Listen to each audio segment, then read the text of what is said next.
स्वागत है दोस्तों आपका फिर से बेटा। आज हम अपने अगले टॉपिक को पढ़ेंगे। अब तक हमने इससे पहले की जो 2 यूनिट्स हैं उनकी सारी वीडियोस चैनल पे डाल दी हैं और आगे पढ़ते हैं। आज हम अगले टॉपिक को सेल, जो हमें बचपन से बताया जाता है कि बहुत ही बेसिक और फंडामेंटल चीज़ है हम सबके लिविंग या जिंदा रहने के लिए।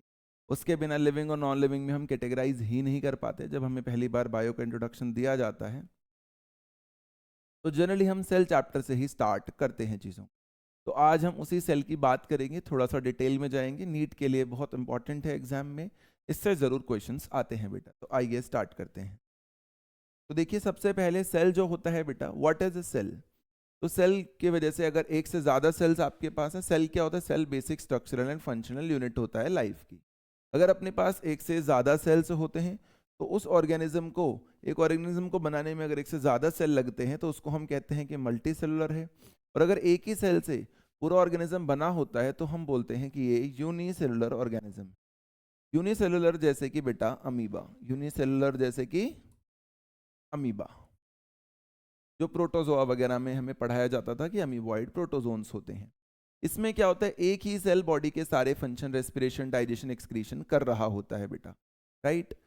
Capable of independent existence and performing essential function, यही एक सेल की बेसिक दो क्वालिटीज होती हैं। एनीथिंग लेस देन ए कंप्लीट सेल स्ट्रक्चर से लिविंग इंश्योर नहीं होती, जिसकी वजह से वायरस में जेनेटिक मटेरियल तो है बट पूरी तरीके से सेल के बाकी कंपोनेंट्स नहीं हैं, तो हम उसको लिविंग नहीं मानते जब तक वो होस्ट के बाहर होता है। सेल फंडामेंटल स्ट्रक्चर यूनिट होता है। देखो व्हाट इज सेल की डेफिनेशन उसने दे दी आपको। डिस्कवरी माइलस्टोन, एंटोनी वॉन लीवनहॉक ने पहली बार एक लाइव सेल के बारे में बात की थी। तो dead cell, dead cork cell Robert Hooke का था, हम जानते हैं। रॉबर्ट ब्राउन ने न्यूक्लियस डिस्कवर करा था, जिसको बाद में बेसिक डाई से स्टेन करने के बाद फ्लेमिंग ने नाम दे दिया था क्रोमेटिन, जो आगे वाले पार्ट में भी हमारे चैप्टर में आएगा। तो पहली स्लाइड में बस हमें इतना बताया गया कि सेल ही लिविंग नॉन लिविंग के बीच में डिफरेंशिएटिंग फैक्टर होता है। किसी के पास प्रॉपर सेल है तो वो चीज़ लिविंग मानी जाएगी, वरना वो चीज़ नॉन लिविंग मानी जाएगी। फिर हमें बताया गया कि लेस देन ए कंप्लीट स्ट्रक्चर नहीं, इससे लिविंग नहीं कंसिडर करा जाएगा। देखो जैसे ये अमीबा का ही डायग्राम उन्होंने बना कर दिया है। फिर हमें पूरा सेल समझाया गया कि देखो सेल के अंदर न्यूक्लियस होता है, सेल के अंदर माइटोकॉन्ड्रिया जैसी बहुत सारी ऑर्गेनेल्स होती हैं, सेल के अंदर गोल्जी बॉडी होती है, ऐसे दिखाया गया। फिर हमें दिखाया गया कि लाइव सेल माइक्रोस्कोप के नीचे पहली बार देखने वाला बंदा एंटोन वॉन लीवनहॉक था। रॉबर्ट ब्राउन ने न्यूक्लियस को बेटा डिस्कवर करा था। आगे चलते हैं। तो हमें आगे बताया गया है कि फॉर्मुलेशन ऑफ सेल थ्योरी, ये बताना कि सारी बॉडीज, सभी एनिमल्स की जो है बेटा, जो नीचे लाइन लिखी जाती है, ये बताना कि सारी बॉडीज एनिमल्स और प्लांट्स की सेल और प्रोडक्ट ऑफ सेल से ही बनी हुई होती हैं। इसी को बोलते हैं सेल थ्योरी। ये शायद मे भी आपको ना क्लियरली नजर आ रहा हो तो मैं आपको बता देता हूँ। इसका मतलब सिंपल सा इतना था कि चाहे कोई प्लांट सेल हो या एनिमल सेल हो, बॉडीज ऑफ एनिमल्स और प्लांट्स जो हैं वो किसके बने हुए हैं? Cell and product of cells, cell and product of, उसी से बने हुए हैं सभी की बॉडीज। इसीलिए हमने उसको बोला कंबाइंड हाइपोथेसिस करके। तो एक स्केलेटन साहब थे जो कि बॉटनी में काम कर रहे थे। उन्होंने कहा, observe that all plants are composed of different kinds of cells. सभी प्लांट्स में अलग अलग काइंड ऑफ सेल्स होते हैं। आज भी हम जानते भी हैं पेरेन्काइमा, कोलेनकाइमा, स्क्लेरेन्काइमा, ऐसे बहुत सारे सेल हो सकते हैं। और वो सेल मिलकर बनाते हैं टिश्यूज। जैसे जाइलम के अंदर बहुत सारे टिश्यूज हैं, फ्लोएम के अंदर बहुत सारे अलग अलग टिश्यूज हैं, वो खुद कॉम्प्लेक्स टिश्यूज हैं। और उस कॉम्प्लेक्स टिश्यू के अंदर 3 4 4 वैरायटीज भी होती हैं। वैसे वाली बात कह रहा है वो कि पेरेन्काइमा मिलकर कुछ बनाएगा, कोलेनकाइमा मिलकर कुछ बनाएगा वगैरह। थियोडर शॉन, ये जूलॉजिस्ट थे बेटा। इन्होंने कहा कि एनिमल सेल के पास प्लाज्मा मेम्ब्रेन जरूर होती है और प्लांट सेल के पास सेल वॉल जरूर होती है। इन्होंने दोनों पे काम किया, प्लांट और एनिमल। इन दोनों की मिलीजुली बात यही रही कि चाहे एनिमल सेल हो या प्लांट सेल हो। इसने बोला प्लांट सेल में बहुत सारे सेल्स होते हैं, उसी से टिश्यू बनते हैं। इसने बोला एनिमल सेल्स में आउटर लेयर होती है और प्लांट सेल में सेल वॉल भी होती है। दोनों का कुल मिला के कहना यही था कि कोई भी जो लिविंग बॉडी होती है वो सेल और उसके प्रोडक्ट्स से बनी हुई होती है। बट ये इस बात को आंसर नहीं कर पा रहे थे कि पहला सेल कैसे बना। उसके बारे में जो साइंटिस्ट ने हमारे से सबसे पहले बात करी बेटा, उस साइंटिस्ट का नाम है रोडोल्फ विर्चो। तो मॉडर्न भी कहते हैं कई बार कहते हैं कि रोडोल्फ विर्चो ने बस चीज़ों को एक्सपेंड किया। उन्होंने बस ये बता दिया कि पहला सेल कैसे आता है। कैसे बता दिया? उन्होंने एक फ्रेज दे दिया, ओमिनस सेलुला ई सेलुला। ओमिनस का मतलब होता है ऑल, या जो हर जगह ओमनिसेंट गॉड की तरह होता है। ई का मतलब होता है फ्रॉम। या आउट ऑफ। तो हमें समझ में आ गया कि सारे सेल्स किसी दूसरे सेल से ही बने हैं, ऑल सेल्स फ्रॉम सेल्स, यानी सारे सेल एक दूसरे सेल से मिलकर ही बने हुए हैं। तो ये टर्मिनोलॉजी हमें एकदम क्लियर हो गई। यही उनका कहना था कि cell divide new cells from pre existing cells. पहली थ्योरी का ड्रॉबैक ही ये था कि वो एक्सप्लेन नहीं कर पा रहे थे कि न्यू सेल्स कैसे बनते हैं, वो आपने यहाँ पर क्लियर कर दी कि पुराने सेल के डिवीजन से बनते हैं। सेल थ्योरी टुडे, आज जो हम मानते हैं बेटा, जो मॉडिफाइड थ्योरी है, उसके अंदर एक तो पुराने वाली बात है जो शिल्डन और शॉन की थी कि सारे ऑर्गेनिजम्स में सेल और प्रोडक्ट ऑफ सेल्स के ही बने होते हैं। दूसरी बात है सारे सेल एग्जिस्ट करते हैं प्री एग्जिस्टिंग सेल से। लेकिन अब भी ये हम नहीं बता पाए कि पहला सेल कैसे बनेगा, तो ये करंट थ्योरी की भी दिक्कत है। वायरस किसी कैटेगरी में नहीं आ रहा है। माइटोकॉन्ड्रिया, क्लोरोप्लास्ट जैसे स्ट्रक्चर से जो सेल विद इन सेल का एक्सपीरियंस देते हैं हमें, वो भी इस थ्योरी की आज भी एक्सेप्शन है। तो देखो ये साइंटिस्ट साहब हैं, देखो दिखा भी रहे हैं कि सेल डिवीजन हो रही है ना। क्रोमोसोम्स इधर उधर मूव कर रहे हैं, सिस्टर क्रोमैटिड्स मूव कर रही हैं, यहाँ पे स्पिंडल एपरेटस दिखा रहे हैं दोनों तरफ। तो ये इनका मेन काम था। ये दिखा रहा है, देखो प्लांट में बहुत सारे सेल्स हैं, हमारी बॉडी में मसल जैसे सेल्स हैं एनिमल के अंदर। तो एनिमल या प्लांट बॉडी सेल की ही बनी होती है, और इस तरफ दिखाई दे रहा है कि डिवीजन होती रहती है उनमें। तो बेटा एक ये बात हो गई जो हमें क्लियरली समझ में आ जानी चाहिए कि मॉडर्न सेल थ्योरी के अंदर क्या मेन बात थी, या एक्सपेंडेड सेल थ्योरी के अंदर क्या मेन बात थी। आजकल जो करंट ये वो है जो आजकल हम एक्सेप्ट करते हैं। मॉडर्न कहें तो हमें इसमें जैसे ये भी इंक्लूड कर लेना चाहिए कि आजकल हम ये भी देखते हैं कि सेल के अंदर डीएनए है, सेल के अंदर मेटाबॉलिज्म या एनर्जी ट्रांसफर के भी प्रोसेसेस होते हैं। आजकल हम काफ़ी सारी चीज़ें देखते हैं सेल के अंदर। जनरल स्ट्रक्चर की बात करते हैं तो बाउंड्रीज होती हैं बेटा सेल्स के अंदर, कौन सी? तो प्लांट सेल में होती है सेल वॉल और सेल मेम्ब्रेन, एनिमल सेल में होती है सिर्फ सेल मेम्ब्रेन। ये देखो एक एनिमल से की पिक्चर है और ये प्लांट की। न्यूक्लियस होता है दोनों के अंदर, डेंस मेम्ब्रेन बाउंड होता है जिसमें कि क्रोमोसोम्स या डीएनए होते हैं। अगर क्रोमोसोम जो है ऐसे मान लो कि क्रोमोसोम अगर सिटी है और जीन अगर उस सिटी के अंदर हाउसेज हैं, तो डीएनए वो है जिससे हाउसेज बने हुए हैं, उसका बिल्डिंग मटेरियल है। साइटोप्लाज्म क्या होता है? सेमी फ्लूइड मैट्रिक्स होता है जिसके अंदर सारी लिविंग रिएक्शंस होती रहती हैं। सेल को लिविंग स्टेट में बनाए रखने में इसकी बहुत जिम्मेवारी होती है। साइटोप्लाज्म के अंदर उसकी ऑर्गेनेलेज भी आ जाती हैं। अगर मैं साइटोप्लाज्म में से ऑर्गेनेले हटा दूं और सिर्फ फ्लूइड पोर्शन को रख लूं, तो उसके लिए एक टर्म यूज होता है बेटा, उसे हम लोग बोलते हैं साइटोसोल। क्या बोलते हैं? साइटोसोल। ये भी आप याद रख सकते हैं सिर्फ फ्लूइड पोर्शन के लिए। Plant cell versus animal cell comparison, तो देखो एक डायग्राम बनाया गया आपके लिए। कहा गया देखो कि प्लांट सेल के अंदर सेल वॉल होगी, जबकि एनिमल सेल के अंदर कोई सेल वॉल नहीं होगी। ये यहाँ पे नहीं दिखाना चाहिए था। सेल मेम्ब्रेन प्लाज्मा मेम्ब्रेन दोनों में होगी, साइटोप्लाज्म दोनों में होगा, न्यूक्लियस होगा। वैक्यूल्स जो हैं बेटा थोड़े से बड़े होंगे किसमें? प्लांट सेल में, और एनिमल सेल में नहीं होंगे। वैक्यूल का मतलब होता है, वैक्यूम मतलब होता है एम्प्टी, और एल्स का मतलब होता है स्पेस, यानी स्मॉल एम्प्टी स्पेस को वैक्यूल कहा जाता है। एंडोप्लाज्मिक रेटिकुलम, एंडो का मतलब होता है बेटा विद इन, और प्लाज्मिक का मतलब होता है फॉर्म्ड या मोल्डेड, और रेटिकुलम का मतलब होता है नेट लाइक, यानी मेम्ब्रेन के अंदर बने हुए हैं, फॉर्म हुए हैं और नेट लाइक अपीयरेंस रखते हैं। उसको हम बोलते हैं एंडोप्लाज्मिक रेटिकुलम। क्लोरोप्लास्ट मतलब, प्लास्ट का मतलब फिर से वही है फॉर्म्ड, वही एंडोप्लाज्मिक वाला, और क्लोरो का मतलब ग्रीन पिगमेंट है उनके, उससे बने हैं ये स्ट्रक्चर। इस पर स्ट्रक्चर के अंदर बहुत सारे ग्रीन पिगमेंट्स हैं जैसे कि क्लोरोफिल्स होते हैं। सेल वॉल वो एक ही में होती है, पता नहीं दूसरी तरफ शायद बाय मिस्टेक ही में जिन्होंने ले ली है बेटा। आगे चलते हैं, देखो तो ये समझ में आ गया प्लांट सेल एनिमल सेल। फिर एनिमल सेल में कुछ और भी चीज़ें होती हैं, जैसे कि एनिमल सेल के पास सेंट्रियोल या सेंट्रोजोम होता है, जो कि बेटा कभी भी नहीं पाया जाता किसके अंदर? प्लांट सेल के अंदर नहीं पाया जाता, सिर्फ एनिमल सेल में पाया जाता है, सेल डिवीजन में हेल्प करता है। एकलौती ऑर्गेनेल जो दोनों तरफ, एक तो ये डिफरेंस हो गया। फिर प्लास्टिड्स ऐसे होते हैं जो प्लांट में है बट एनिमल में नहीं है, है ना। ये आपको डिफरेंस ध्यान रखना चाहिए। आगे चलते हैं, प्रोकैरियोट वर्सेस यूकैरियोट। प्रोकैरियोट का मतलब होता है कि इसके अंदर जो न्यूक्लियस है वो वेल प्रोटेक्टेड नहीं है।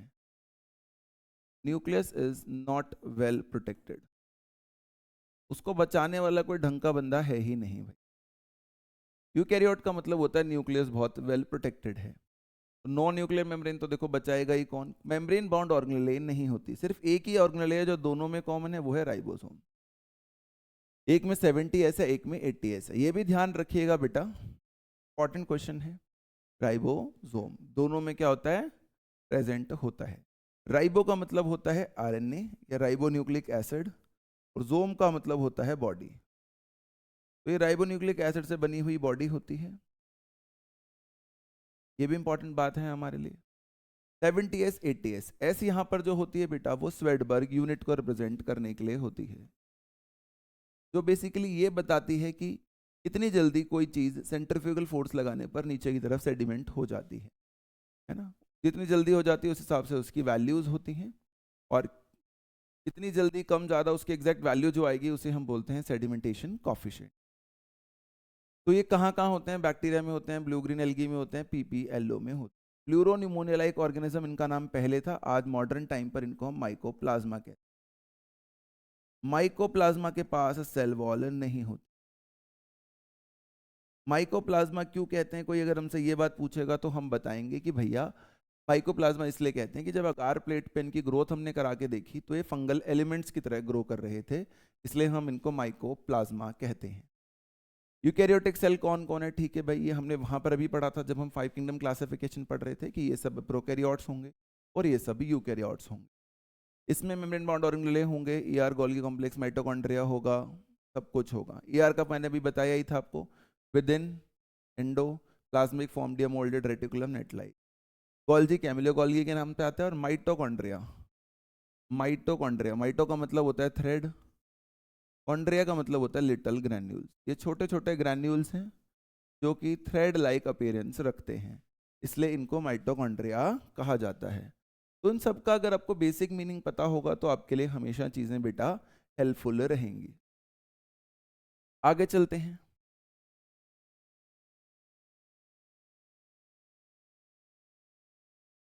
डाइवर्सिटी इन सेल्स, सेल की अलग अलग डाइवर्सिटी देखी जाती है, जैसे कि माइकोप्लाज्मा सबसे छोटे हैं, फिर बैक्टीरिया है, फिर ऑस्ट्रिच का एक सबसे बड़ा सिंगल सेल है, ह्यूमन आरबीसी का डायमीटर और नर्व सेल है। सेल की शेप हो सकती है डिस्क शेप, पॉलीगोनल का मतलब होता है, पॉली मतलब मैनी, गोनल का मतलब होता है एंगल्स। जैसे ग्वाइनोलिक्स भी एक उसमें था, डाइनोफ्लैजिलेट्स में, वहां भी यही बताया गया था, तो इसका मतलब ही एंगल होता है। तो बहुत सारे एंगल्स बनते हैं इसके अंदर, columnar, cuboid, thread like, irregular, ये हम जानते हैं। तो ये बात पता चल गई भाई। जैसे भी पिछली स्लाइड पर ही हम पढ़ रहे थे प्लूरोनिमोनिया लाइक ऑर्गेनिज्म, तो वो नाम क्यों दिया जाता है पीपीएलओ, क्योंकि वो कुछ ऐसा अपीयर कर रहा था जैसा कि एक बैक्टीरिया होता है जो निमोनिया कॉज करता है इसके अंदर ऑक्स या कैटल में, इसलिए उसका नाम वैसा रखा गया था। प्लूरो मतलब प्लूरल मेम्ब्रेन, निमोनिया मतलब निमोनिया। ऐसा ऑर्गेनिज्म जो प्लूरा और लंग को अफेक्ट कर रहा था, वैसे ऑर्गेनिज्म से उसकी अपीयरेंस आ रही थी, मैच कर रहा था, इसलिए प्लूरो निमोनिया लाइक ऑर्गेनिज्म कहा गया था उसे। आज हम उसे माइकोप्लाज्मा कहते हैं। प्रोकैरियोट के क्या क्या कैरेक्टरिस्टिक फीचर होते हैं, तो इसके अंदर मैंने बता दिया, माइकोप्लाज्मा में सेल वॉल नहीं होगी, माइकोप्लाज्मा पीपीएलओ, आजकल मॉडर्न में पीपीएलओ को माइकोप्लाज्मा कहते हैं। ज़्यादा तेज मल्टीप्लाई करता है, क्यों, क्योंकि इसका जो न्यूक्लियस है वो मेम्ब्रेन से कवर्ड ही नहीं है। क्या करना है, वो न्यूक्लियस की इन्फॉर्मेशन फटाफट साइटोप्लाज्म के पास पहुंच जाती है, क्योंकि बीच में कोई बैरियर है ही नहीं, इसलिए ये बहुत फास्ट फास्ट मल्टीप्लाई कर सकता है। जेनेटिक मटेरियल नेक्ड है, कोई प्रोटेक्शन नहीं है, राइट। प्लाज्मिड्स, भाई जो एक मेन जो जेनेटिक मटेरियल है वो तो है ही, जो कि जनरली होता है सिंगल क्रोमोसोम यूनिट में, यानी कि सारा जीनोम एक इकट्ठा होकर काम करता है। लेकिन उसके अलावा जैसे एक मेन बुक है और फिर एक एडिशनल बुक या बोनस चैप्टर की बुक हो जाए, एक और एक्स्ट्रा होता है इसके अंदर, जिसको बोलते हैं प्लाज्मिड, जो कि ऑटोनोमसली रेप्लिकेटिंग होता है और स्मॉल सर्कुलर डीएनए होता है, जिसको हम बायोटेक्नोलॉजी में बहुत ज़्यादा इस्तेमाल करते हैं। ये बैक्टीरिया को एक प्रॉपर्टी देता है, फिनोटिपिक प्रॉपर्टी देता है, जिसको बोलते हैं एंटीबायोटिक रेजिस्टेंस। इसके कारण ही कई बार एंटीबायोटिक के लिए मुश्किल हो जाता है किसको किल करना, किसी भी बैक्टीरिया को किल करना। ऑटोनोमसली रेप्लिकेटिंग होता है प्लाज्मिड। एक एक्स्ट्रा चीज इसके पास पाई जाती है, मीजोजोम्स। मीजोजोम क्या है भाई, कि एक बैलून ले लो और उसमें मैं पेन ऐसे मार दूंगा, और उस बैलून के अंदर है ना, कोई बैलून है मान लीजिए फुला, उसके अंदर पेन मार दूं तो अंदर की तरफ चला जाएगा बैलून थोड़ा सा। वो जो अंदर की तरफ इन्वेजिनेशन है उसी को बोलते हैं बेसिकली, सेल मेम्ब्रेन की जो इन्वेजिनेशन है उसी को हम बोलते हैं बेसिकली मीजोजोम। मीजो का मतलब मिडल और जोम का मतलब body. Infoldings of cell membrane है ना, कई शेप्स की हो सकती हैं बेटा ये इनफोल्डिंग, जब अंदर की तरफ जाएगा बैलून हमारे पुश करने से या पेंसिल से या फिंगर से, तो 3-4 शेप्स इसकी हो सकती हैं। या तो ये लैमिला की फॉर्म में होगा यानी शीट लाइक, या फिर ये वेसिकल्स की फॉर्म में होता है शैक लाइक, या फिर ये ट्यूब्यूल्स की फॉर्म में होता है। तो इसकी इमेजिनेशन। और इसके कुछ फंक्शंस भी होते हैं, क्योंकि ऑर्गेनेलिस तो है नहीं प्रोकैरियोटिक सेल के पास, तो इसको बहुत सारे फंक्शन भी करने पड़ते हैं। जैसे म्यूजोसोम हेल्प करता है रेस्पिरेशन में, म्यूजोसोम हेल्प करता है सेल डिवीजन में, या डीएनए रेप्लिकेशन में। इस तरीके के काफी सारे एंजाइमेटिक सिक्रीशन में, इस तरीके के काफी सारे काम जो है बेटा वो म्यूजोसोम हमें करके देता है। तो म्यूजोसोम के क्या काम हैं, प्लाज्मिड्स जो हैं वो क्या कर रहे होते हैं, कैसे डीएनएज होते हैं ऑटोनोमसली रेप्लिकेटिंग होते हैं, genetic material single chromosome unit की तरह काम करता है, सेल वॉल माइकोप्लाज्मा के पास नहीं है, ज़्यादा तेजी से मल्टीप्लाई करते हैं।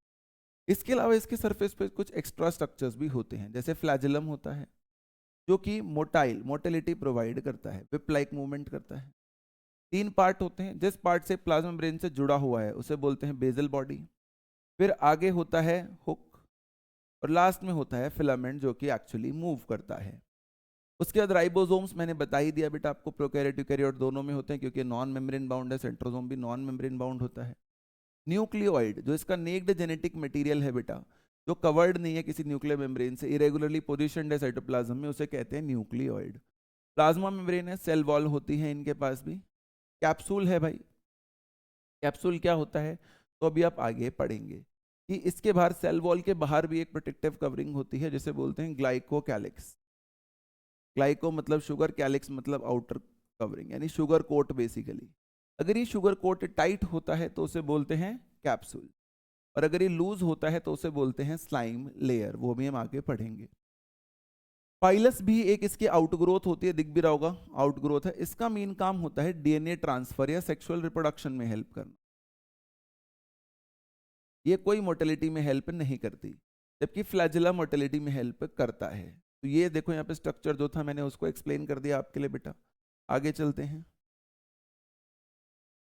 तो सेल एनवेलपमेंट मॉडिफिकेशन, देखो वही बात आ गई कि टाइटली बाउंड 3 लेयर्ड स्ट्रक्चर होता है, कौन कौन सा, glycocalyx, cell wall and plasma membrane. तीनों काम करते हैं as a single protective unit. Slime layer loose होता है, थोड़ा अनऑर्गेनाइज होता है, कैप्सूल थोड़ा थिक और टफ होता है। स्लाइम लेयर जनरली किसी सरफेस से अटैच करने में, बायोफिल्म बनाने में या ड्राई आउट होने से बचाने में काम आता है, डेसिकेशन से बचाता है। कैप्सूल जनरली विरुलेंस प्रोवाइड करता है कि हमारे इम्यूनिटी सेल से कैसे बचा जा सकता है, वो कौन सिखाता है, वो कैप्सूल सिखाते हैं बेटा, इम्यूनिटी से बचना बैक्टीरिया को। Cell wall shape structural support देता है। प्लाज्मा मेम्ब्रेन सिलेक्टिवली परमेबल होता है। इसकी जो प्लाज्मा मेम्ब्रेन होती है बेटा सिलेक्टिवली परमेबल से तुम्हें क्या लगेगा, तुम ये भी बोल सकते हो कि ये स्ट्रक्चरली सिमिलर होता है टू यूकैरियोट्स। क्या होता है, स्ट्रक्चरली सिमिलर होता है टू यूकैरियोट्स। ये भी एक बार नीट के अंदर क्वेश्चन आ चुका है, this is structurally similar to eukaryotes.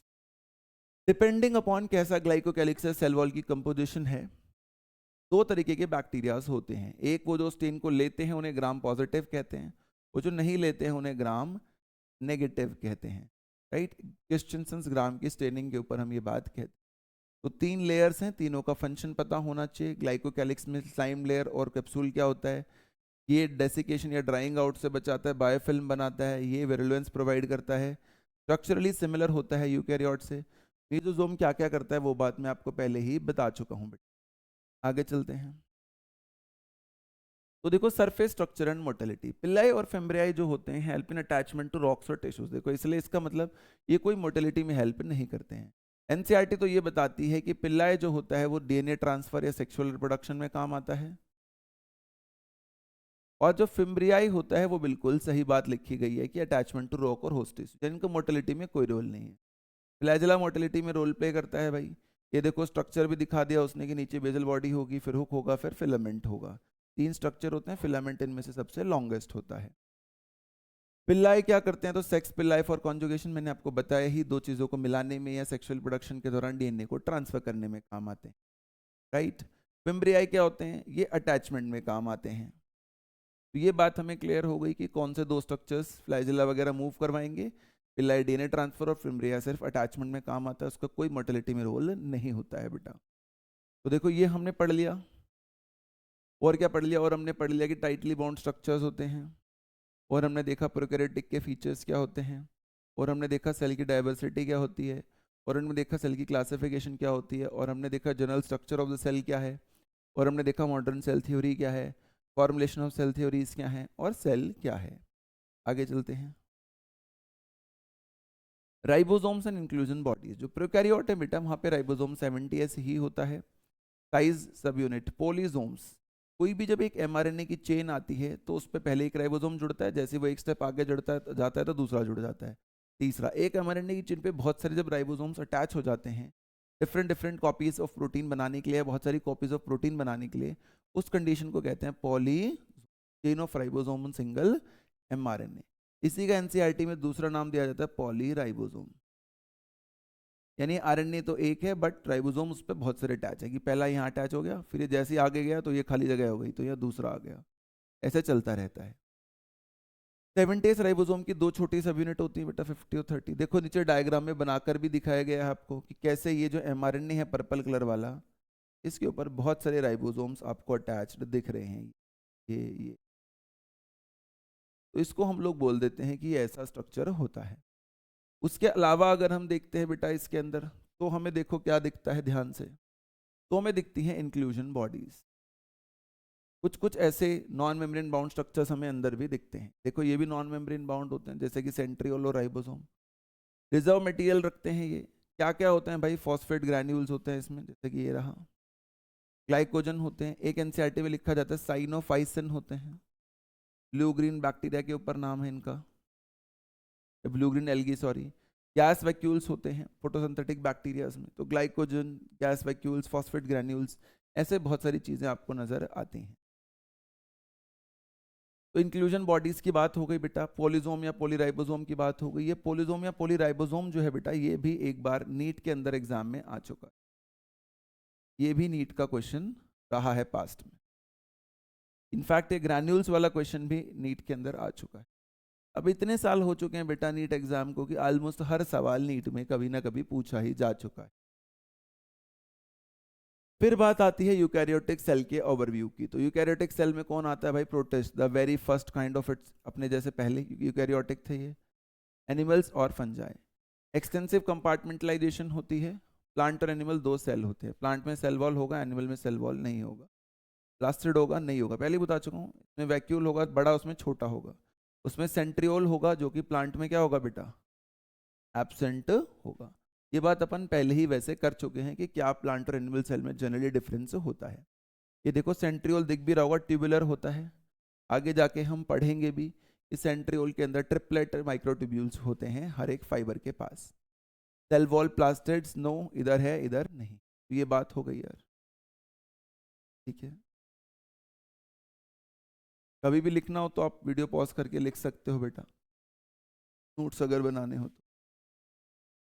Fluid mosaic model, plasma membrane की बात अगर हम करते हैं, हमने कहा था प्रोकैरियोट यूकैरियोट में कई बार स्ट्रक्चरल सिमिलैरिटी ऑलमोस्ट देखी जाती है। तो फ्लूइड मोज़ाइक मॉडल के कारण, मोज़ाइक का मतलब होता है जब 3 to 4 थिंग्स जो हैं, 3 से 4 चीज़ें जो हैं वो कम से कम क्या हो जाएं, कंबाइन कर जाएं। क्या कर जाएं बेटा, कंबाइन कर जाएं कोई एक स्ट्रक्चर बनाने के लिए, टू फॉर्म वन पैटर्न। उसे हम लोग क्या बोलते हैं बेटा, उसे हम लोग बोलते हैं fluid sorry mosaic structure. Fluid क्यों कहते हैं तो अभी आपको आगे पता चल जाएगा, देखो कैसे पता चल जाएगा यार। तो वो लोग कहते हैं, इसको किसने प्रपोज किया, इसने किया, इसके अंदर लिपिड बाइलेयर होती है। तो देखो ये जो स्ट्रक्चर है इसमें हेड दिख रहा है, टेल दिख रहा है, फिर इधर भी हेड दिख रहा है, टेल दिख रहा है, इन्हीं को बोलते हैं हेड टेल। एक ऊपर लेयर हो गई और एक हेड टेल की नीचे लेयर हो गई, इसको बोलते हैं बाइलेयर का होना। ये किसकी बनी हुई होती है बेटा, ये फॉस्फोलिपिड की बनी हुई। फिर इसमें प्रोटीन्स होते हैं भाई, कुछ प्रोटीन्स ऐसे हैं जो पूरे सेल के मेम्ब्रेन के अंदर एम्बेडेड हैं, तो उसे बोलते हैं ये इंटीग्रल प्रोटीन्स। कुछ ऐसे होते हैं जो सिर्फ सरफेस पर होते हैं, तो उसे बोलते हैं पेरिफेरल प्रोटीन, चाहे अंदर या बाहर, सरफेस पर है मेम्ब्रेन के, उसे पेरिफेरल बोलते हैं। ईज ऑफ एक्सट्रैक्शन के हिसाब से हम डिवाइड करते हैं, इंटीग्रल को निकालना बहुत मुश्किल है, पेरिफेरल प्रोटीन को निकालना बहुत आसान है। कई बार ग्लाइकोप्रोटीन और ग्लाइकोलिपिड्स भी देखे गए हैं, कोलेस्ट्रॉल भी देखा गया है, ये स्ट्रक्चर्स भी देखे गए हैं। अब जो इसमें hydrophilic tail, non hydrophilic tail होती है बेटा, इसके बारे में एनसीईआरटी में लिखा होता है कि ये सैचुरेटेड हाइड्रोकार्बन की बनी हुई होती है, यानी कि इसके अंदर जो कार्बन हाइड्रोजन है उसमें डबल बॉन्ड्स नहीं होंगे, डबल बॉन्ड होते तो हम अनसैचुरेटेड कह देते। फिर एनसीईआरटी में देखो, ये चलो हो गया polar head outer, hydrophilic tail inner, ये पानी से बचेगी, वो पानी के पास रहेगी। इंटीग्रल प्रोटीन हो गया टोटली बरीड, पेरिफेरल हो गया सरफेस वाला। फिर कहा जाता है कि लिपिड जो होता है, जो घी, जैसे घी भी होता है या हनी होता है, वो एज इफ सॉलिड होता है, सॉलिड तो नहीं होता है ना, या एज इफ लिक्विड कह लो कि लिक्विड तो नहीं होता, बट वो मूव कर सकता है, उसके अंदर कोई चीज़ मूव कर सकती है। बिल्कुल वैसे ही कहा जाता है बेटा कि हमारे मॉडल का नाम क्या है, हमारे मॉडल का नाम होता है क्वासी फ्लूइड। क्या नाम होता है बेटा? इसलिए हम बोलते हैं कि जो हमारी लिपिड मेम्ब्रेन है वो क्वासी फ्लूइड नेचर की है। क्वासी वर्ड का मतलब होता है as if, as if fluid, fluid तो नहीं है बट देखने में ऐसा लगता है जैसे कि वो फ्लूइड ही है, उसको बोलते हैं। और इसके कारण क्या हो जाता है कि अगर मैं ये कह दूं इस डायग्राम के अंदर कि भाई ये जो स्ट्रक्चर्स हैं ये लिपिड वाले, ये फ्लूइड जैसे ही हैं, यानी इनके अंदर मूवमेंट पॉसिबल है, तो क्या हो जाएगा उससे? देखो तो उससे ये हो जाएगा कि अगर ये अलाउ कर रहे हैं मूवमेंट को, सॉलिड नहीं है, तो ये इधर उधर हो सकता है मेरा प्रोटीन, ये भी इधर उधर हो सकता है। अगर ऊपर वाला स्ट्रक्चर पूरा सॉलिड होता तो फिर ये मूव ऊपर नीचे नहीं कर सकता। तो ये जो एबिलिटी होती है प्रोटीन की बेटा, जिसके कारण वो लैटरली मूव कर सकता है लिपिड बाई लेयर में, है ना, क्योंकि लिपिड मेम्ब्रेन कैसी है? क्वासी फ्लूइड नेचर की है, उसको कहते हैं फ्लूइडिटी। क्या कहते हैं उसे? फ्लूइडिटी कहते हैं। कि ये जो हमारे पास एबिलिटी है लिपिड बाई मेम्ब्रेन, क्योंकि फ्लूइड जैसी है, कि उसके कारण आराम से चीज़ें उसमें ट्रैवल कर सकती हैं, उस एबिलिटी को हम लोग बोलते हैं फ्लूइडिटी। क्वासी का मतलब होता है एज इफ, राइट। जैसे हनी हो गया, हनी के अंदर अगर मैं 1 रुपए का सिक्का भी चाहूँ या छोटे मोटे कोई पाउडर चाहूँ, आराम से मूव इधर उधर हो सकता है, वैसी बात कर रहा है। तो ये इसका स्ट्रक्चर होता है, क्वासी फ्लूइड क्यों कहते हैं, क्या होता है। अब इसमें एनसीईआरटी में एक और बहुत इंटरेस्टिंग क्वेश्चन पढ़ाया जाता है कि जब हमने आरबीसी के ऊपर स्टडी करी थी तो हमें पता चला था कि आरबीसी के अंदर बेटा 52% प्रोटीन है उसकी मेम्ब्रेन में और 40% लिपिड है। 40% क्या है? लिपिड है। मैं फिर बता रहा हूं बेटा, शायद ही कोई ऐसी बात होगी जो नीट में ना पूछी गई, इसलिए मैं बहुत जनरली ये नहीं कहता हूं कि नीट में पूछा जा चुका है, क्योंकि ऑलमोस्ट हर चीज नीट में पूछी जा चुकी।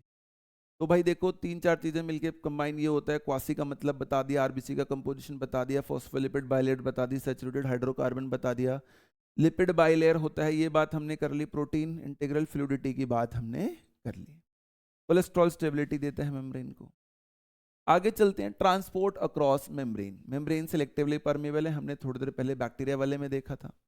तो क्या है भाई, अगर मेम्ब्रेन से इधर उधर जाने के लिए आपको कोई एनर्जी नहीं चाहिए, हाई कंसेंट्रेशन देखो यहाँ पर है ज़्यादा और यहाँ मॉलिक्यूल है कम, ये वाले मॉलिक्यूल्स यहाँ कम है यहाँ ज़्यादा, हाई टू लो जा रहा है, कोई एनर्जी नहीं लग रही, नो एनर्जी रिक्वायर्ड, है ना। और कोई बीच में सरफेस ना हो तो उसे बोलते हैं डिफ्यूजन, जो जनरली गैशियस के लिए होता है।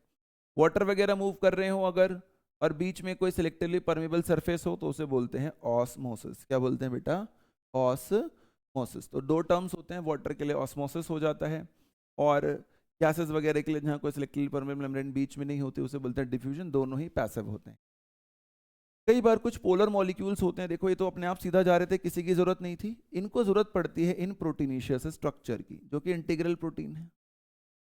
प्रोटीन हेल्प करता है किसको? पोलर मॉलिक्यूल्स को पास करने में। इस केस में जनरली होता है पोलर मॉलिक्यूल, लेकिन एनर्जी अब भी नहीं लगती क्योंकि यहाँ पे कंसंट्रेशन ज्यादा है, यहाँ पे कंसंट्रेशन कम है मॉलिक्यूल। इसको बोलते हैं फैसिलिटेटेड ट्रांसपोर्ट। जैसे कि हम अपने पिताजी के कंधे पे बैठ के अगर मेला देख आए तो हमारी एनर्जी कुछ नहीं लगी, वैसे वाली बात। Polar molecules requires carrier proteins. Active transport क्या होता है भाई? कि भैया यहाँ कम है लेकिन तब भी यहाँ से बाहर जा रहा है, इसको बोलते हैं active transport, against the concentration gradient होना। एडीपी और फॉस्फेट मिलकर क्या बना दे रहे हैं? एटीपी बना दे रहे हैं अगर, तो बोलते हैं एक्टिव ट्रांसपोर्ट का होना। एनर्जी यूज होएगी। इसमें मेन बात ये होती है कि आप अगेंस्ट द कंसंट्रेशन ग्रेडियंट जाएंगे। तो सिंपल सी बात है, एक ही में एनर्जी यूज होती है, इसमें कोई एटीपी यूज नहीं होती। बहुत बार ये क्वेश्चन आ चुका है, बच्चे को पूछा भी जाता है। तो ये वाली बात भी हो गई भाई हमारी कि ये कैसे कैसे होता है। आगे देखो, cell wall non living rigid structure होता है भाई। इसकी कंपोजिशन क्या होती है? तो कहते हैं भाई अगर एल्गी होगा तो उसमें ज़्यादा सेलुलोज कम, गैलेक्टन्स और मैनन्स ये ज़्यादा होते हैं। अगर प्लांट का सेल होगा, जो नीचे दिख रहा है आपको बेटा, अगर ये वाला सेल होगा, प्लांट का सेल, कौन सा सेल होगा?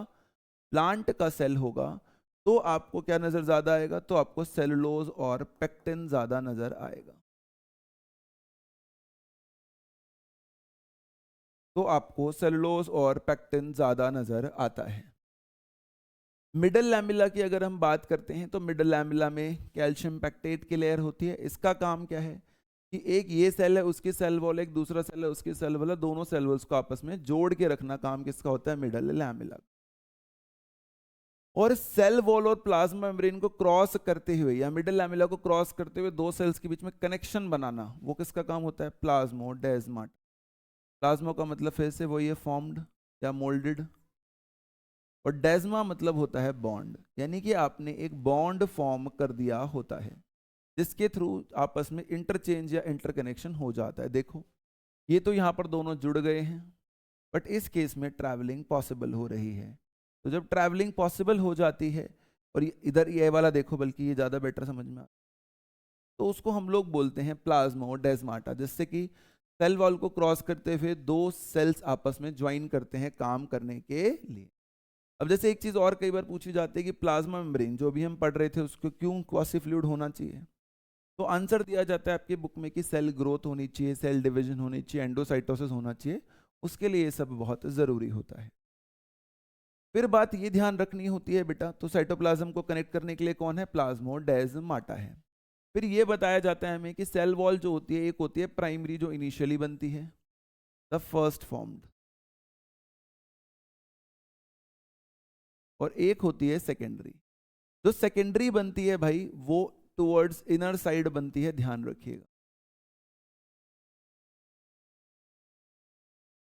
यानी कि अगर मेरी प्राइमरी मेम्ब्रेन यहाँ थी तो सेकेंडरी इसके ऊपर नहीं, इसके नीचे आएगी। ये एक एनसीईआरटी का क्वेश्चन है जो आपसे बहुत बार बेटा पूछा जाता है। तो कंपोजिशन किस में ज़्यादा होगी? प्लांट सेल में कौन सी होगी, एनिमल सेल में कौन सी होगी, मिडिल लैमेला के अंदर क्या बात ध्यान रखनी है?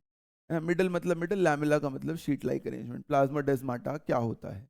ये क्वेश्चंस आपसे बेटा पूछे जा सकते हैं, उम्मीद करी जाती है कि आप इनको बता पाएंगे।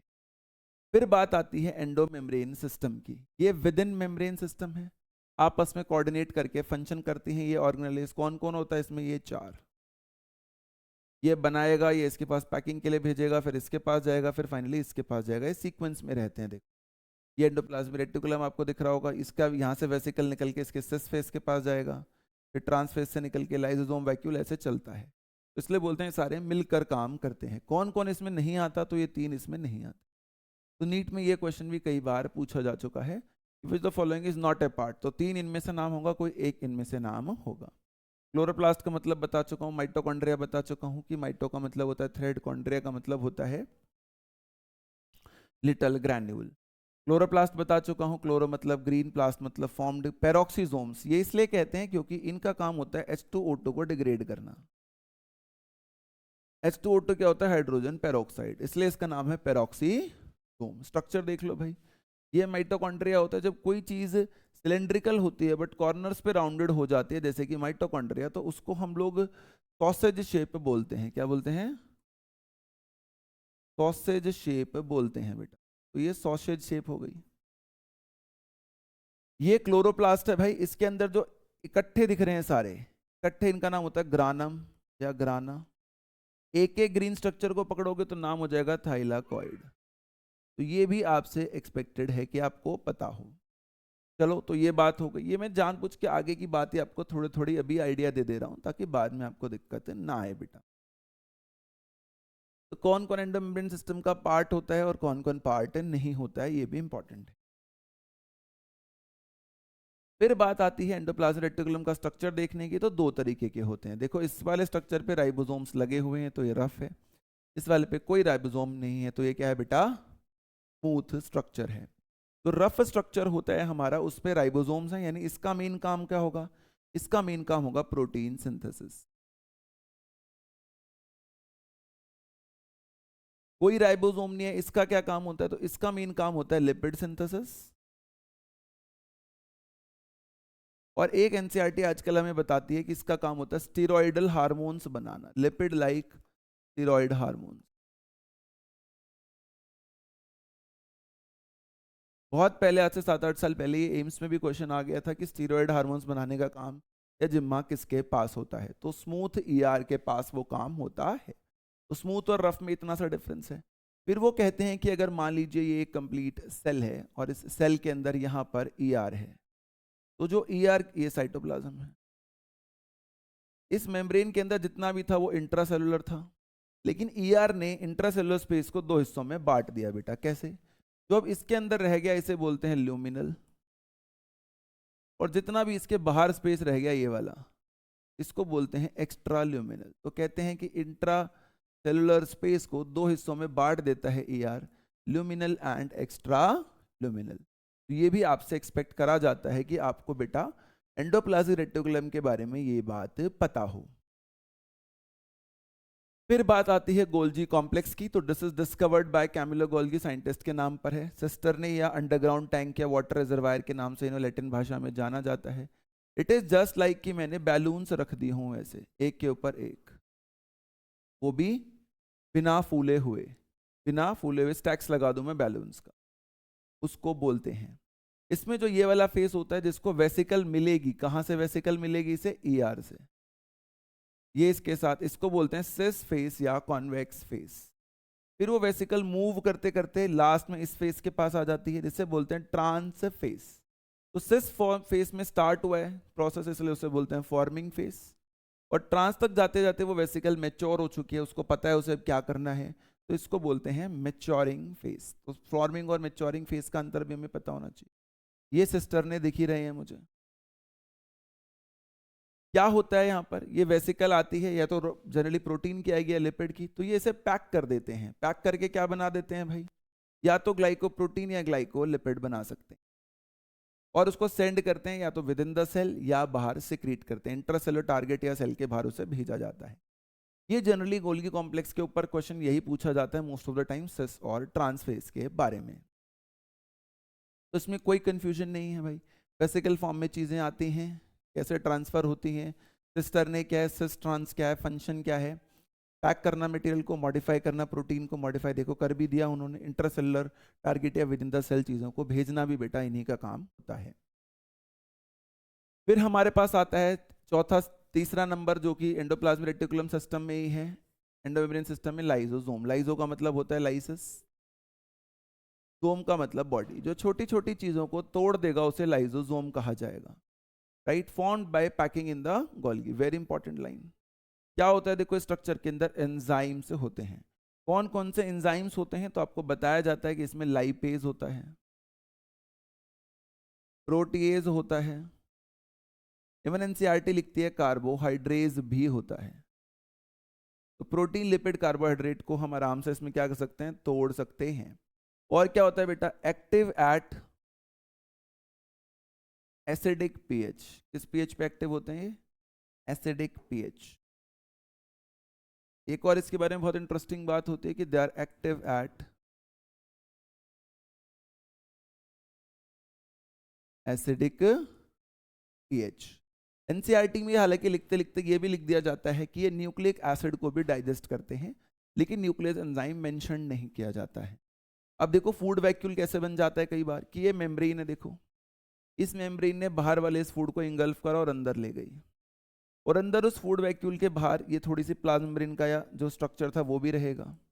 तो इसी को बोल देंगे, इस फूड के बाहर जो मेम्ब्रेन थी इसी को मिलाकर बोल देते हैं food vacuole, right. Food vacuole भी बन सकता है। अब देखो ये फूड वैक्यूल ओरिजिनली तो वैक्यूल्स वाले पार्ट में भी पढ़ाया जाता है। वैक्यूल, वैक्यूल का मतलब, वैक्यू का मतलब होता है एम्प्टी, मैंने पहले भी बताया था आपको। एल का मतलब होता है स्पेस, स्मॉल एम्प्टी स्पेस जो होता है बेटा उसे हम वैक्यूल कहते हैं। सिंगल मेम्ब्रेन बाउंड होता है। टोनोप्लास्ट, टोनोप्लास्ट का मतलब होता है भाई, टोनो का मतलब होता है टेंशन, और प्लास्ट का मतलब वही है फॉर्म्ड या मोल्डेड। कैसे टेंशन क्रिएट करता है भाई ये? तो इसके पास एक एबिलिटी होती है कि ये क्या कर सकता है, बाहर से अंदर ला सकता है आयंस को वैक्यूल के, साइटोप्लाज्म से अंदर, जबकि उसकी कंसंट्रेशन हो सकता है अंदर पहले ही ज्यादा हो।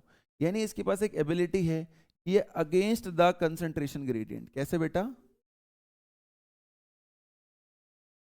Against the concentration gradient move करा सकता है किनको, सेल्स को, आयंस को अंदर की तरफ, जिससे अंदर हाइपरटोनिक सिचुएशन हो जाती है और साइटोप्लाज्म से और ज्यादा पानी अंदर आता है। बेसिकली बैलून और ज्यादा भरता रहता है। तो वो बैलून जब भरेगा तो वो क्या करेगा, अपने आसपास वाले साइटोप्लाज्म पे प्रेशर लगाता रहेगा और बाहर की तरफ कि और पुश करो और पुश करो। तो वो साइटोप्लाज्म जाके टकराएगा सेल वॉल से या सेल मेम्ब्रेन से, वो उस पर प्रेशर क्रिएट करेगा। ये जो प्रेशर क्रिएशन होता है, इंटरनली जो प्रेशर आता है, क्योंकि वैक्यूल भर रहा है, वैक्यूल जो है मान लीजिए यही वैक्यूल है, ये जैसे जैसे इसका साइज अब और बढ़ गया थोड़ा सा, तो इसका प्रेशर इस बाहर वाले फ्लूइड पे बढ़ेगा। इस फ्लूइड का प्रेशर आगे जाके सेल वॉल या मेम्ब्रेन पर बढ़ेगा। ये जो मेम्ब्रेन पर प्रेशर लग रहा है वॉल पर, इसे बोलते हैं टर्जर प्रेशर, और इसी के कारण सेल एक फर्म शेप में रहता है। और इसलिए क्योंकि टेंशन क्रिएटिंग है या टेंशन जनरेट कर रहा है एक तरीके से सेल वॉल के लिए, तो इसलिए बोलते हैं हम इसको क्या, टोनोप्लास्ट या टेंशन क्रिएटर। अंदर पानी क्यों आता जा रहा है, क्योंकि वो against the concentration gradient ions को अंदर ला रहा है। प्लांट्स ऑक्यूपाई, प्लांट्स के अंदर वैक्यूल जो होते हैं वो 90% of the cell volume occupy करते हैं। अमीबा के पास एक कॉन्ट्रेक्टाइल वैक्यूल भी होता है जो कि ऑस्मो रेगुलेशन करता है, फ्रेश वाटर वाले अमीबा के पास, राइट। तो ये आपको पता होना चाहिए बेटा। तो देखो ये बहुत इंपॉर्टेंट था, वैक्यूल और लाइसोसोम के बारे में बात करना। ये गोल्जी पैकिंग से बनता है, कौन कौन से एंजाइम होते हैं, कहाँ कहाँ एक्टिव होता है, ये एम्प्टी होता है, स्पेस होता है इसके पास भी। टोनोप्लास्ट का क्या काम है, अमीबा का क्या काम है, अमीबा में कॉन्ट्रेक्टाइल वैक्यूल का क्या काम है। उसमें रेगुलेशन मतलब वाटर की कंसंट्रेशन, आयनिक कंसंट्रेशन को रेगुलेट करना।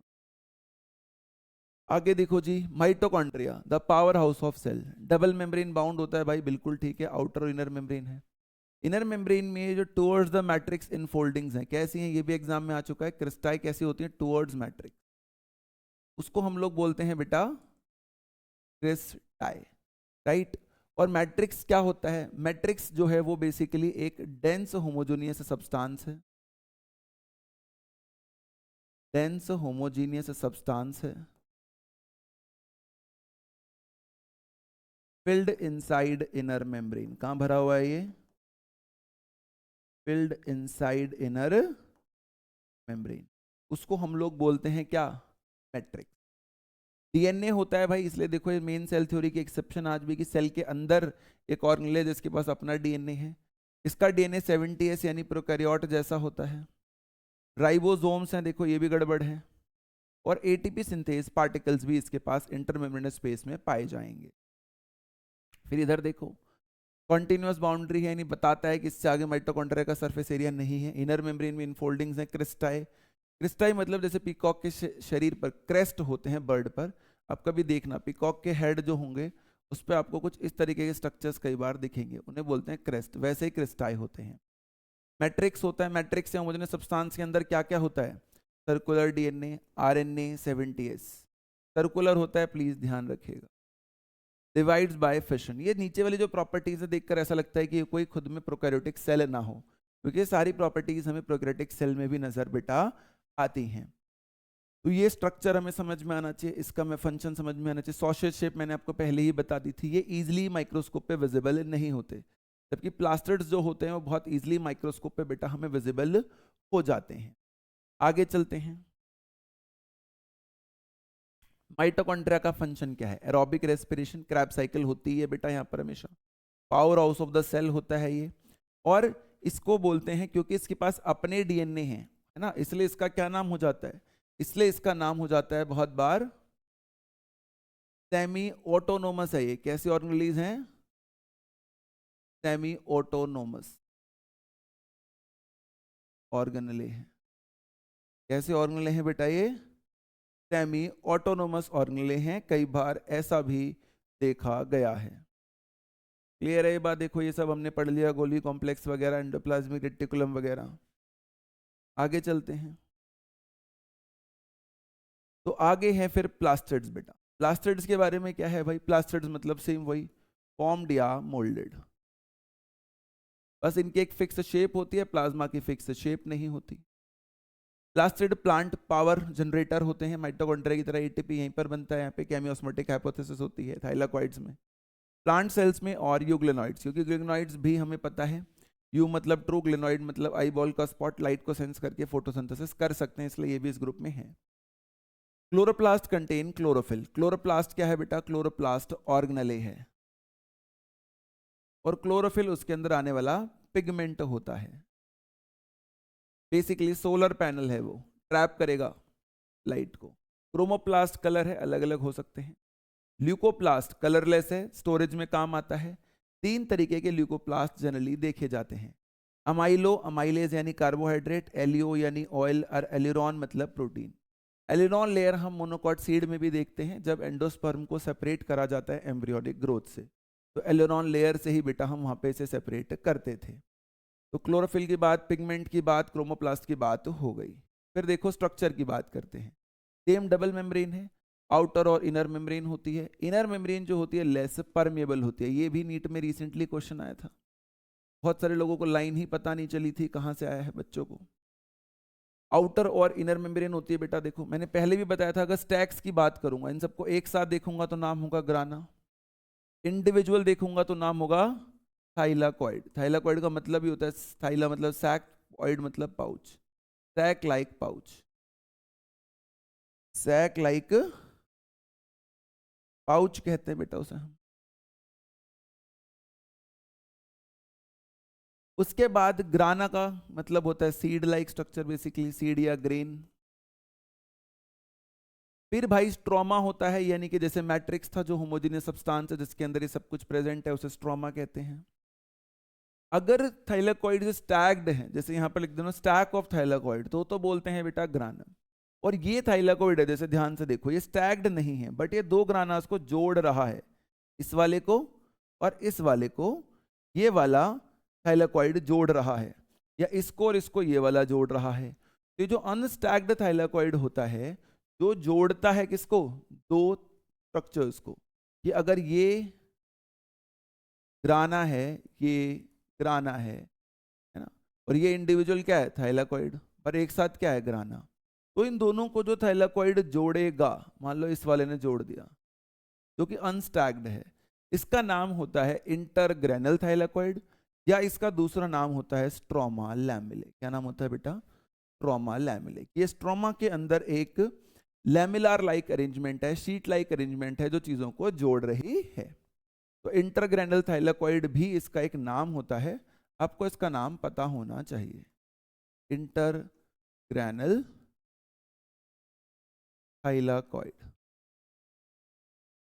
इंटरग्रेनल थाइलाकॉइड। और क्या है भाई इसमें, और कुछ खास नहीं, तो इधर थ्योरी पर आ जाते हैं। हमेशा कोशिश करना है कि पहले डायग्राम से सीखना है, बाद में हमें ट्राई करना चाहिए कि हम जाएं थ्योरी की तरफ। Trauma, the inner space containing enzymes for carbohydrate synthesis. Thylakoid system में मेम्ब्रेनस सैक्स होते हैं, इकट्ठा इसको हम ग्राना बोल देते हैं। तो ये वाली बात भी कोई मेरे लिए ज़्यादा अचंभित बात नहीं है। फिर वो एक लाइन हमें बताता है कि जो क्लोरोप्लास्ट होते हैं बेटा, क्लोरोप्लास्ट अगर किसी एल्गी में है, जैसे कि मान लीजिए क्लैमिडोमोनास में, तो वो मुझे बताता है क्लोमोडोमोनास जो ग्रीन एल्गी उसमें 1 होगा पर सेल। लेकिन अगर किसी डाइकॉट प्लांट में है, एंजियोस्पर्म में है, तो जो उसके अंदर मीजोफिल सेल्स होते हैं, पेलिसेडिया स्पॉन्जी, वहां पर एक सेल में, एक मीजोफिल सेल में, लीफ में 20 to 40 भी हो सकते हैं क्लोरोप्लास्ट। यहाँ पर लेकिन 1 पर सेल ही होते हैं। ये भी एक क्वेश्चन पूछा जाता है बेटा। तो थाइलाकॉइड, ग्राना, इंटरग्रेनल थाइलाकॉइड, स्ट्रोमा, ये सब आपको पता होना चाहिए। राइबोसोम्स, राइबोसोम्स की बात कर लेते हैं भाई, है ना। और इसमें भी देखो अपना खुद का जो स्ट्रक्चर होता है बेटा हमारा, इसके अंदर भी आपको यहाँ दिखाया नहीं है शायद इन्होंने, अपना खुद का डीएनए होता है, राइबोसोम्स होते हैं, बिल्कुल माइटोकॉन्ड्रिया की तरह ही है, यानी ये भी सेमी ऑटोनोमस कहलाता है ट्रोमा के अंदर। राइबोसोम जो है बेटा, उसको पहली बार किसने डिस्कवर करा था, जॉर्ज पैलेडे ने। कितनी फास्ट चीजें सेडिमेंट होंगी उसके लिए उसने डिफाइन किया था स्वेडबर्ग यूनिट को मैंने पहले भी पढ़ा था। जैसे किलोग्राम एक यूनिट है, उसमें वैल्यू केजी में 1 2 3 4 5 6 कुछ भी हो सकती है। इस यूनिट के अंदर दो वैल्यूज आती हैं, यूकैरियोटिक सेल की आती है 80 और प्रोकैरियोटिक सेल की आती है 70, जिसकी दो छोटी छोटी सब यूनिट्स होती हैं। किसका बना है? आरएनए और प्रोटीन्स का। क्या बना है? आरएनए और प्रोटीन्स का। आरएनए और प्रोटीन्स मिलकर इसको बनाते हैं, राइबोन्यूक्लिक एसिड प्लस प्रोटीन से राइबोसोम बनता है। ये भी नॉन मेम्ब्रेन बाउंड है, इसलिए प्रोकैरियोट और यूकैरियोट दोनों में पाया जाता है। स्वेडबर्ग यूनिट होती है, इतनी वैल्यू आएगी 1 2 3 4 5, उसी हिसाब से उसको, उस टर्म को बोलते हैं सेडिमेंटेशन कोफिशिएंट, जिसके बारे में एनसीईआरटी में एक लाइन लिखी जाती है कि इनडायरेक्ट मेजर होता है ऑफ साइज एंड डेंसिटी। यानी कि अगर कोई बड़ा पार्टिकल होगा तो वो बहुत जल्दी सेडिमेंट करेगा, छोटा पार्टिकल होगा तो देर से सेडिमेंट करेगा। ऐसा हम इससे एनालाइज कर सकते हैं। तो ये भी आपके सिलेबस में ही पूछा जाता है आपसे। देखो, दो हर प्रोबेजोम में बड़ी और छोटी दो ये सब यूनिट होती हैं, ये बड़ी है ये छोटी। फिर आता है साइटोस्केलेटन के बारे में, सेल के अंदर का स्केलेटल सिस्टम, जिससे कि सेल अपनी शेप में बना रहता है। तो तीन मेन चीजें होती हैं यहाँ पर। फिलामेंटस प्रोटीनेशियस नेटवर्क से बनता है। एक होते हैं माइक्रोट्यूब्यूल्स, एक होती हैं माइक्रोफिलामेंट्स और एक होते हैं intermediate filaments. Microtubule mechanical support देती हैं, माइक्रोफिलामेंट मोटिलिटी देती हैं और इंटरमीडिएट फिलामेंट सेल की शेप को मेंटेन करती है। इंटरमीडिएट का मतलब होता है इनका साइज इन दोनों के बीच में है, जनरली 8 से 12 मिलीमीटर। ये आपको पता चल गया बेटा। जैसे एक्टिन मायोसिन माइक्रोफिलामेंट्स होते हैं, आप आगे जाके मसल चैप्टर में इन्हें पढ़ेंगे भी। फिर बात आ गई सीलिया और फ्लैजिला की। ये आउटग्रोथ्स होते हैं सेल मेम्ब्रेन या प्लाज्मा मेम्ब्रेन पर। ध्यान रखिएगा, बेशक से ऐसा लिखा गया फिर भी याद रखिएगा, प्लाज्मा मेम्ब्रेन कवर्स देम। ये भी एग्जाम में पूछा जा चुका है। एक्सोनीमा, जैसे कि मान लीजिए कि मेरी फिंगर है, अगर ये पूरा सीलिया का स्ट्रक्चर है तो इसमें जो बोन्स हैं, पैलेंजेस हैं, जिसकी वजह से अपने स्ट्रक्चर पे, जिसका कोर है, जिसकी वजह से फिंगर अपनी शेप पर है, उसको बोलते हैं एक्सोनिमा। पैलेंजेस एक्सोनिमा है अगर सीलिया क्या है? फिंगर है। अगर सीलिया फिंगर है तो पैलेंजेस क्या है? पैलेंजेस एक्सोनी में है, या एक्सोनी में पैलेंजेस हैं, कैसे भी आप कह लीजिए। जब आप इस बोन के अंदर देखोगे तो आपको इसका स्ट्रक्चर दिखेगा ही। ऐसे ही जब आप एक्सोनिमा को देखते हो तो उसका स्ट्रक्चर दिखता है कि वहां पर 9+2 की एरे या अरेंजमेंट है। 9+2 से क्या मतलब है भाई? तो 9+2 से ये मतलब है मेरा, बेसिकली क्या दिख रहा है कि भैया इसको मैं अगर एक कह दूं तो इस तरीके के यहां पर 9 स्ट्रक्चर्स हैं। कितने स्ट्रक्चर्स हैं? 9। एक तो यही है, फिर दूसरा, फिर तीसरा, फिर चौथा, पांचवा, छठा, सातवां, आठवां और 9। तो 9 डबलेट्स हैं, तो 9। सेंटर में 2 हैं बट वो डबलेट नहीं है, सिंगल है। इसको बोलते हैं 9+2 अरेंजमेंट। तो एक तो ये बात समझ में आनी चाहिए, बड़े काम की बात है मेरे लिए। ये मेरे समझ में आना बहुत ही क्या है बेटा, जरूरी होता है कि मेरे को ये बात क्लियर हो एकदम दिमाग में, कॉन्सेप्चुअली पूछा जाता है क्योंकि मुझसे बहुत बार। फिर आपसे क्या पूछा जाता है? फिर पूछा जाता है कि जो इसमें 2 नाम दिए जाते हैं, जिसके पास ये वाला स्ट्रक्चर है, ये जो साइड में येलो येलो बना हुआ है, इसे बोलते हैं डाइनिन आर्म। जिसके पास डाइनिन होता है उसका नाम होता है ए, और जिसके पास, जिससे नहीं निकल रहा है वो, उसको बोलते हैं बी। तो ए और बी अरेंजमेंट होते हैं ट्यूब्यूल्स की। जैसे यहाँ पर ये ए हो जाएगा, ये बी, यहाँ पर ये ए, ये। एक तो ए से डाइनिन आर्म्स हैं जो इस तरफ है, देखो इधर ये आउटर है और ये इनर है। फिर क्या है? फिर देखो ये भी स्ट्रक्चर है एक, जो इस ए से ही निकल रहा है डाइनिन आर्म वाले से, और इस सेंट्रल शीट से जाकर, सेंट्रल माइक्रोट्यूब्यूल है और सेंट्रल माइक्रोट्यूब्यूल के बाहर जो शीट है वो सेंट्रल शीट है। जो सेंट्रल शीट से जाकर जुड़ रहा है ए से निकलकर, सेंट्रल शीट से जुड़ रहा है ए से निकलकर, इसको बोलते हैं रेडियल स्पोक। क्या बोलते हैं बेटा? Radial spoke. और ऑब्वियसली अगर ये 9 है पेयर तो हर एक से एक निकलेगा, तो टोटल रेडियल स्पोक्स कितने होंगे? 9 ही होंगे। इस स्ट्रक्चर में एक और बात रह गई, अगर आप ध्यान से देखोगे तो बेटा, आपको ये दिखेगा, ये जो ग्रीन ग्रीन स्ट्रक्चर है, इसने इस ए को अगले बी से जोड़ रखा है, इस ए को अगले बी से जोड़ रखा है, जो ग्रीन स्ट्रक्चर है इसे कहते हैं नेक्सन या इंटर डबलेट ब्रिज। क्या कहते हैं इसे? Inter doublet.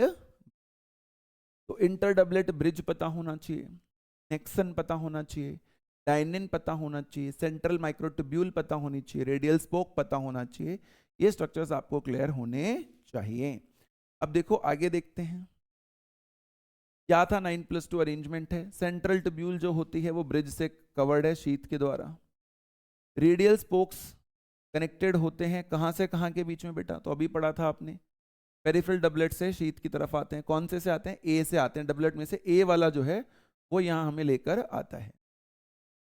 कहां से बनते हैं ये स्ट्रक्चर्स? तो कहते हैं they emerge from basal bodies centriole like. कहते हैं हमारी बॉडी में 2 सेंट्रियोल होते हैं, उसमें से एक सेंट्रियोल जो होता है ओल्डर वाला जो पहले बना हुआ होता है वो प्लाज्मा मेम्ब्रेन की तरफ जाता है और वहां फ्यूज हो जाता है।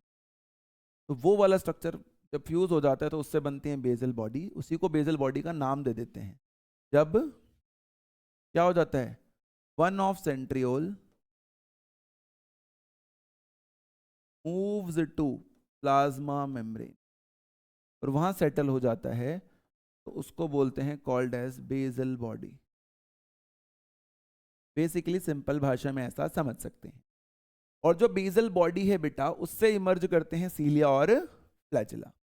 सेंट्रियोल के पास अरेंजमेंट जो है बेटा वो ऑलरेडी 9+0 होती है, उसमें 9 ट्रिपलेट्स होते हैं, यानी कि टोटल 27 माइक्रोट्यूब्यूल्स हैं वहां पर। हमें यहाँ पर 18 और 2 BC बनानी है, 9 के डबल और 2 सिंगल्स, तो बन जाएंगे आराम से। सीलिया और फ्लैजिला के बारे में और क्या बात ध्यान रखनी होती है? तो एनसीईआरटी में लिखा जाता है कि जो इसकी माइक्रोट्यूब्यूल्स हैं, जो 9+2 पेरिफेरल डबलेट्स हैं, जो किसके बने हुए बेटा? किसके डबलेट्स हैं ये? तो आपको बताया जाएगा कि ये डबलेट्स माइक्रोट्यूब्यूल्स के हैं। तो आपको कहा जाता है कि microtubules run parallel to the long axis. कैसे रन करते हैं? पैरेलल, ऐसे वाली लाइन में, एक दूसरे से इंटरसेक्ट नहीं करते। दूसरी बात आपको बताई जाती है यहीं पर कि सीलिया जो होता है वो ओर लाइक मूवमेंट करता है। कैसे मूवमेंट करता है? ओर लाइक। ओर लाइक मूवमेंट का क्या मतलब है? जैसे चप्पू चलाते हैं वैसे, आगे बढ़ेगा पीछे, आगे बढ़ेगा पीछे, यानी निकल नहीं जाएगा एकदम। बैंड होगा पीछे आ जाएगा, बैंड होगा पीछे आ जाएगा, ऐसे मूव करता रहता है। 2 चीजें हैं। अगर सीलिया किसी फिक्स्ड स्ट्रक्चर के साथ है, जैसे हमारे ट्रैकिया पे है, तो मूव तो करेगा बट उसे ट्रैकिया तो मूव नहीं कर सकता, ट्रैकिया कंपैरेटिवली बहुत हेवियर है, तो वो अपने आसपास के फ्लूइड को मूव करवाएगा।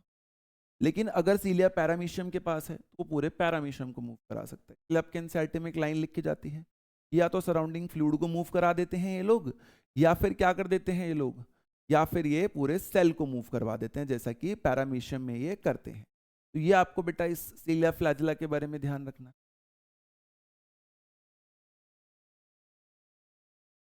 सेंट्रोजोम की बात करते हैं। सेंट्रो मतलब सेंटर और जोम मतलब बॉडी, यानी सेंटर में जो बॉडी होगी उसे सेंट्रोजोम कहा जाएगा बेटा। सिंपल सी बात है। Structure and composition, 2 cylindrical centrioles होते हैं परपेंडिकुलर टू ईच अदर, यानी अगर एक ऐसे है तो दूसरा ऐसे होगा। टी, एक ऐसे तो एक ऐसे, या फिर ऐसे होगा, एक ऐसे तो दूसरा एकदम इसके 90 डिग्री ऐसे। ए, इसलिए बोला जाता है कि ये दोनों एक दूसरे से क्या होते हैं बेटा? परपेंडिकुलर होते हैं। इन्हीं में से एक बाद में बेसल बॉडी भी बनाता है। कार्टविल अरेंजमेंट होती है भाई। ये हब है जो सेंटर में है, ये जो बाहर की तरफ लाइनें जा रही हैं इसे बोलते हैं रेडियल स्पोक है, और जो ये पेरिफेरी जहां पे टच हो रहा है, यहां हर पेरिफेरी पर ट्रिपलेट होता है फिब्रिल्स का, ए बी सी ऐसे ट्रिपलेट होता है। तो देखो कार्टविल हो गया एक तरीके से 9 इवनली स्पेस्ड पेरिफेरल फिब्रिल्स, ये 9 होंगे पूरे पॉइंट्स अगर आप गिनोगे ना, 1 2 3 4 5 6 7 8 9, ये 9 पॉइंट्स पेरिफेरल फिब्रिल्स या ट्रिपलेट्स होंगे वहां पर। जैसे यहाँ पर डबलेट्स है, यहाँ पर ट्रिपलेट्स होंगे। सेंटर में देखो कोई भी माइक्रोट्यूब्यूल नहीं नजर आएगा, ये इसका खास बात होती है। फंक्शंस क्या होते हैं इसके? बेसल बॉडी बनाता है सीलिया और फ्लैजिला के लिए, बिल्कुल अभी पढ़ा था हमने। स्पिंडल फाइबर्स बनाता है जो सेल डिवीजन में बहुत जरूरी होते हैं। और सेंट्रियोल के बाहर, अगर मान लीजिए कि ये सेंट्रियोल है, इसके बाहर, इन दोनों सेंट्रियोल्स के बाहर कभी कभी एक ऐसा मटेरियल भी नजर आता है जिसकी कोई शेप ही नहीं होती, उसे बोलते हैं पेरीसेंट्रियोलर। क्या बोलते हैं बेटा? पेरीसेंट्रियोलर मटेरियल या फिर अमॉर्फस मटेरियल जिसकी कोई शेप नहीं होती, उसे बोलते हैं पेरीसेंट्रियोलर या अमॉर्फस।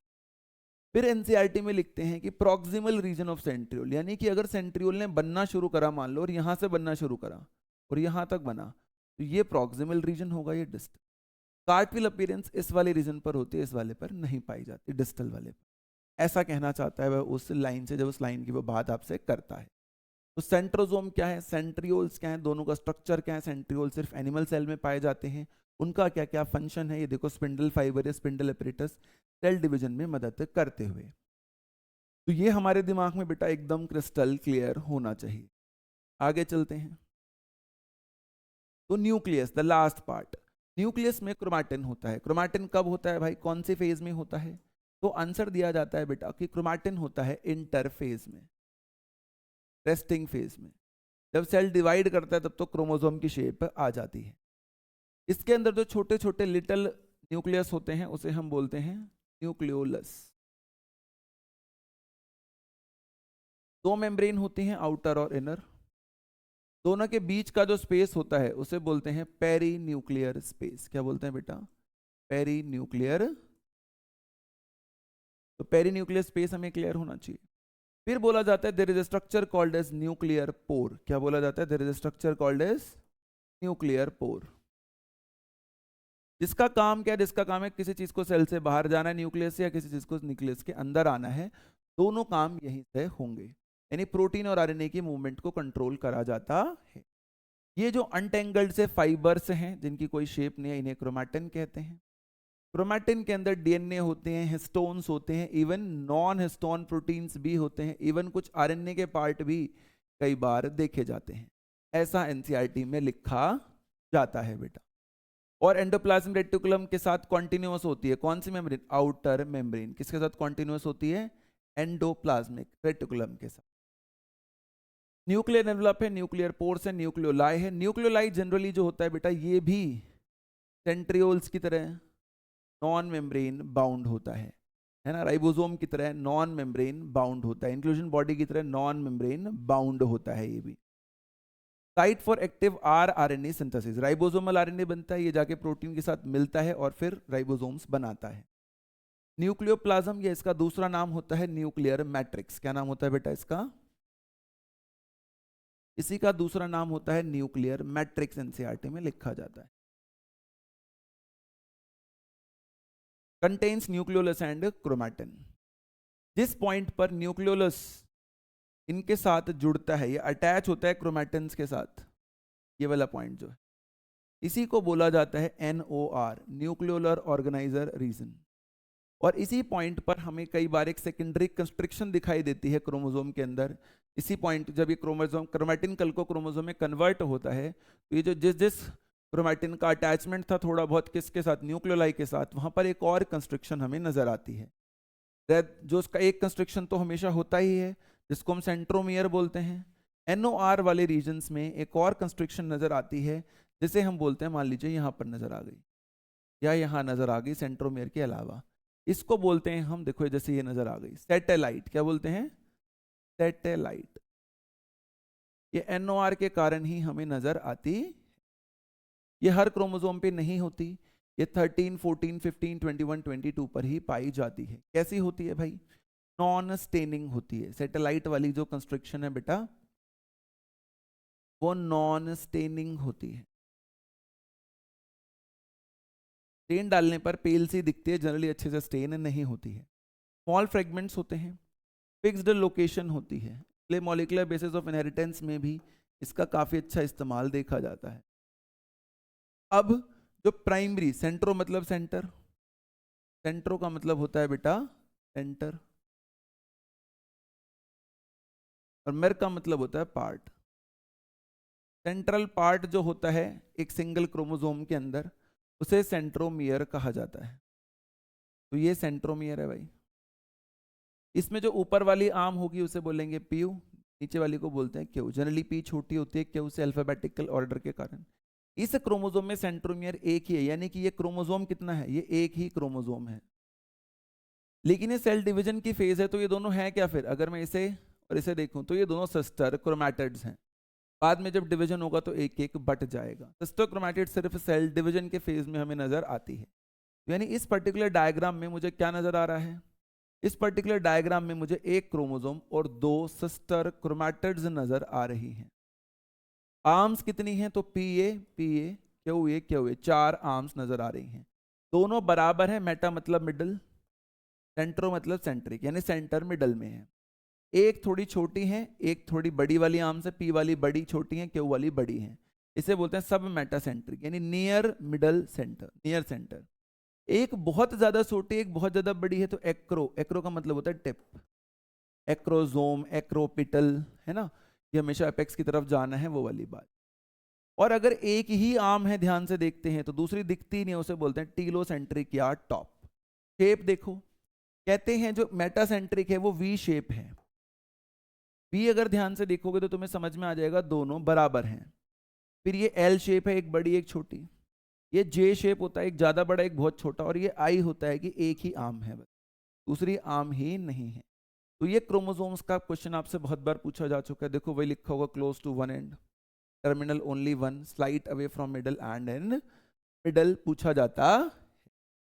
हिस्टोन बेसिकली ऐसा समझ लो कि मांझा जब हम पतंग उड़ाते हैं तो उसके नीचे जो चरखड़ी होती है, चरखड़ी हिस्टोन है, उसके ऊपर हिस्टोन के ऊपर जो है डीएनए रैप अराउंड हो रखा होता है बेटा। तो ये इजीली हो गया हमारा। काइनेटोकोर्स के ऊपर कई बार एक और स्ट्रक्चर हमें नजर आता है, जिसकी वजह से, जिस पर आकर स्पिंडल फाइबर्स अटैच होते हैं, कब? जब सेल डिवीजन करनी होती। ये जो स्ट्रक्चर होते हैं इनको बोलते हैं काइनेटोकोर। काइनेटो का मतलब होता है मूविंग, कोर का मतलब प्लेस, यानी वो चीजें हैं जो मूव करवाएंगी क्रोमैटिड्स को इधर उधर। This shape structures on centromere are kinetochores. इसको बेटा हम सैटेलाइट इसलिए कहते हैं, पहले ऐसा लगता था कि ये जो एक और एक्स्ट्रा कंस्ट्रिक्शन है जो यहाँ पाई जा सकती है, ये अटैच्ड नहीं है इसके साथ, ये बस फिक्स पोजीशन पे उसके चारों तरफ घूम रही है क्रोमोसोम के, जैसे मून घूमता है प्लैनेट के, सैटेलाइट घूमती है अर्थ की। इसलिए इसका नाम हमने सैटेलाइट रख दिया था। इस चैप्टर से ये हमारे टेक अवेज हैं बेटा, cell theory, prokaryotic, plant, animal, mitochondria, ribosome, nucleus. तो बेटा ये हो गया देखो चैप्टर पूरा। आई होप फटाफट मैंने अच्छे से आपको रिवाइज करा दिया होगा पूरा चैप्टर। कोई कंफ्यूजन हो तो आप मैसेज करके पूछ सकते हैं, कमेंट भी कर सकते हैं। Thank you so much for your time, have a good day ahead.